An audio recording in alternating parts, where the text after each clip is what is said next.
Y una persona que seguramente nos estará escuchando, que se siente identificada con este ejemplo, una mujer que tiene a su cargo un equipo de hombres y que tenga este reto de posicionarse como una líder, de autoridad y demás, ¿qué consejo le darías en cuanto a su comunicación para que tenga éxito con ese equipo? Bueno, aquí lo que han hecho muchas mujeres en esta situación ha sido adoptar la forma de comunicación típicamente masculina, ¿no? Que ha sido, pues, decir, bueno, pues voy a utilizar el mismo lenguaje que vosotros, voy a convertirme en una figura pues casi masculina, entonces entenderéis este lenguaje porque es el vuestro, ¿no? Y entiendo perfectamente que haya muchas mujeres que no quieran hacer esto. Entonces tenemos que buscar otras vías.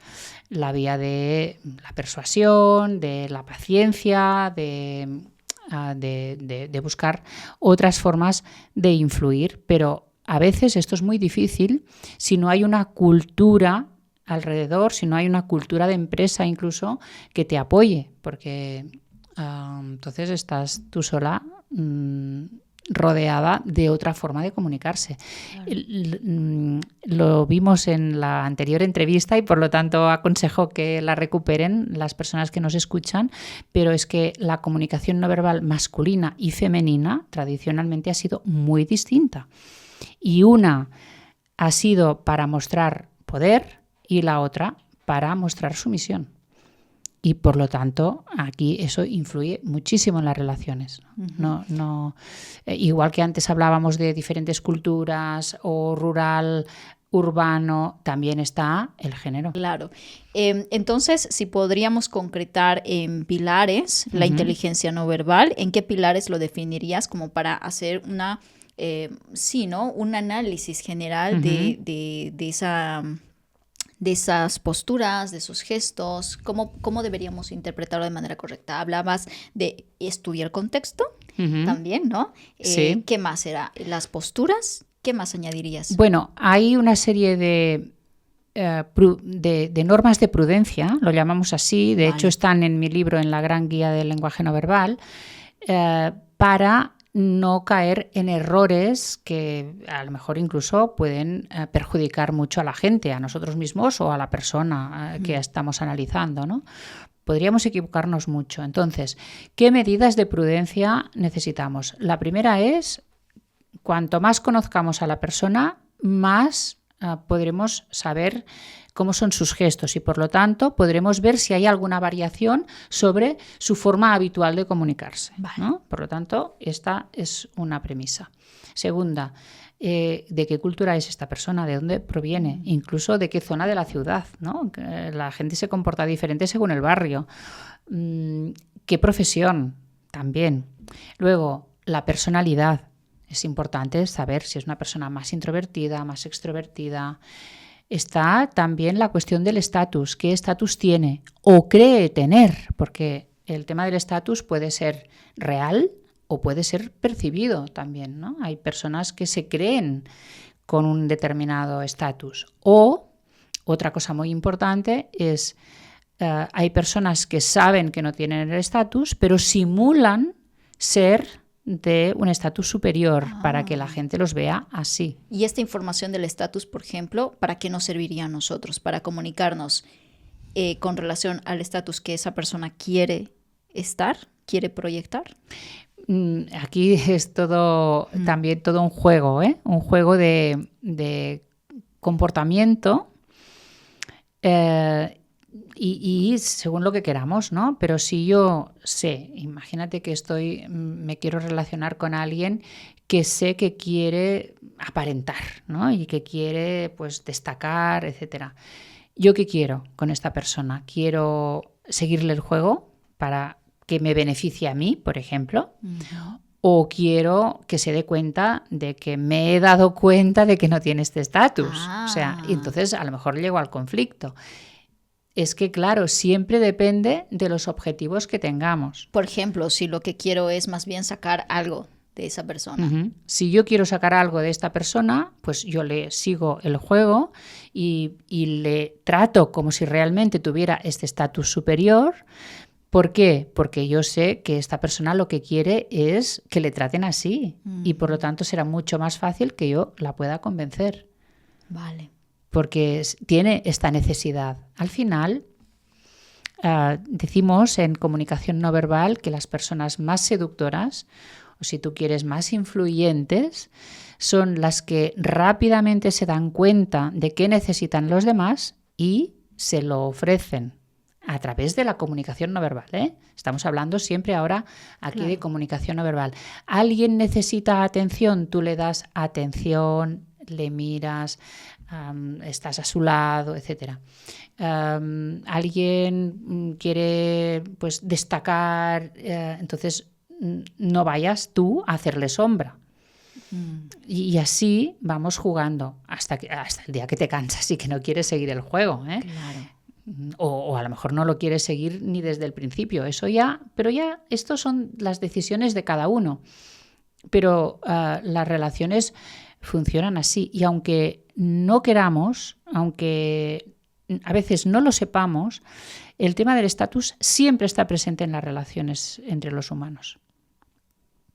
Siempre. Y eso nos da una información poderosísima también para ver si queremos lo que tú dices, ¿no? O seguir el juego o marcar un conflicto. Claro, pero es que fíjate en la ocupación del espacio, el tema del territorio, somos animales territoriales, Totalmente. Todos defendemos nuestro territorio, defendemos también a nuestra familia, ¿no? A nuestra prole. Luego está la cuestión del género. Siempre ha tenido más estatus el hombre que la mujer. Ahora esto está cambiando, pero todavía estamos en plena transición. Entonces, ¿qué pasa? Por ejemplo, en una empresa, y esto es muy interesante, ¿no? Cuando la que tiene la jerarquía es una mujer y el subordinado es un hombre, pero claro, por género, él se cree con más estatus y esto provoca muchísimos conflictos en la empresa. Porque hay mujeres que no se sienten con autoridad suficiente precisamente por eso, porque tienen subordinados hombres que de alguna forma tienen interiorizado que tienen un estatus superior a su jefa, que es mujer, pero por género, no por jerarquía. Yo recuerdo, bueno, no sé si lo saqué en la anterior entrevista, tuve una experiencia profesional trabajando en India para una multinacional, estuve trabajando 1 año. Y claro, recuerdo la primera vez que llegué a la oficina, yo dedicada a temas de consultoría, empresas también. ¿Cómo crees que llegué a la oficina? Pues formal, ¿no?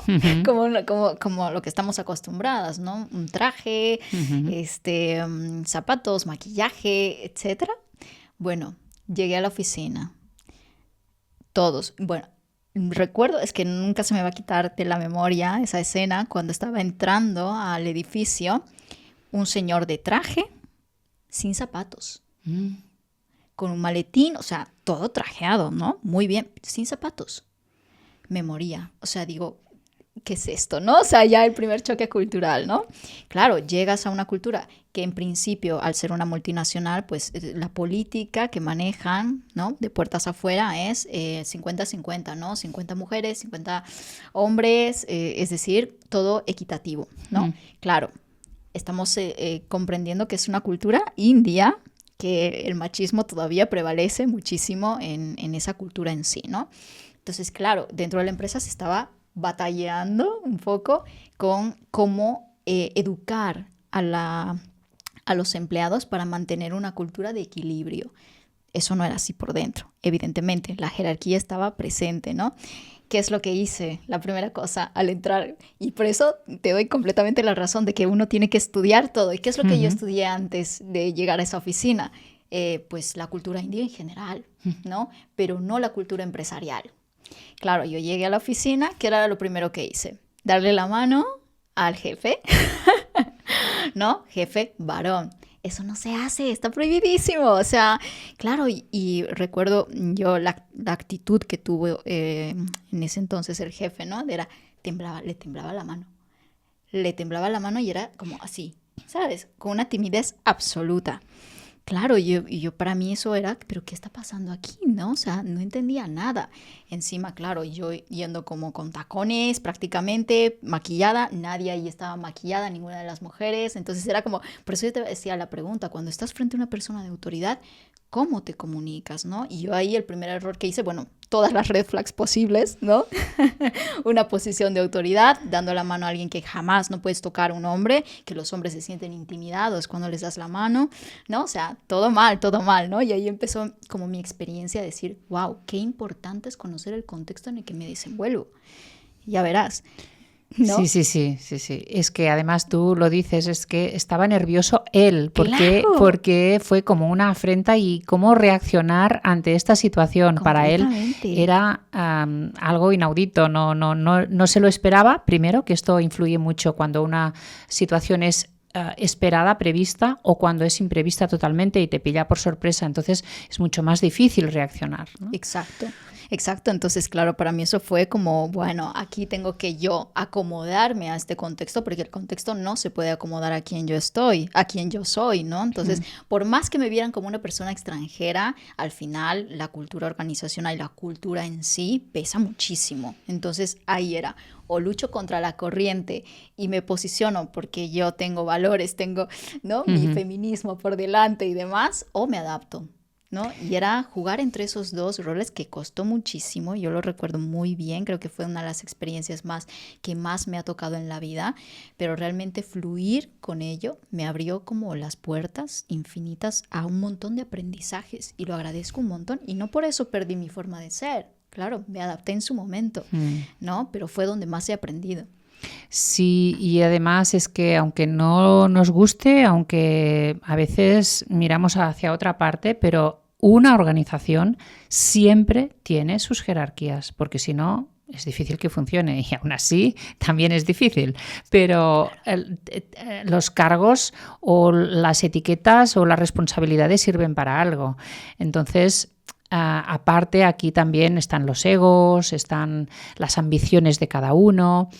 Una persona cuando siente amenazada su jerarquía, en general reacciona mal. Y por eso hay que saber con quién estás jugando y qué le estás diciendo para que no se sienta eso amenazado. En todo caso, una de las formas de influir es mostrarle apoyo para que pueda él conseguir o ella conseguir sus objetivos. Y eso es lo que pasó, o sea, lo contrario, ¿no? O sea, me vio técnicamente como una amenaza, ¿no? Y era como ya la fichada, o sea, yo pasaba por su oficina y era pillarme la mirada para decirme qué es lo que estaba haciendo, ¿sabes?